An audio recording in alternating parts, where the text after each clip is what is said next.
వెళ్ళు, వెళ్ళి police station లో చేసిన తప్పు ఒప్పేసుకో. ఏం మాట్లాడుతున్నావు? పిచ్చెక్కిందా నీకు? నేను తప్పు చేయడం ఏంటి? 2 రోజుల నుంచి హైదరాబాద్ నుండి 40 కాల్స్ చేశావు. ఏమిట్రా నీకు వాడుకున్న సంబంధం? నీ కొడుకుని పట్టుకెళ్ళమని సలహా ఇచ్చింది నువ్వు. 100 కోట్లకి భారతదేశపు పరువును మార్కెట్ లో పెట్టింది నువ్వు. జేమ్స్ బాండ్ కి ఇచ్చినట్టు లైసెన్స్ టు కిల్ సర్టిఫికేట్ ఇస్తారా? ఇస్తే చంపేస్తాం. ముందు వాళ్ళ గ్యాంగ్ లో జాయిన్ అయిపోతా, రూట్ పట్టేస్తా. ఇది ఎలా ఉంది? బాగుంది. అయితే మనం టచ్ లో ఉందాం మేడం. కుమ్మేద్దాం.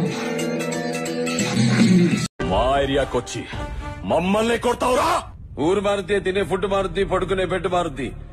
బ్లడ్ ఎందుకు మారుతురా? Bloody full. Same colour, same power.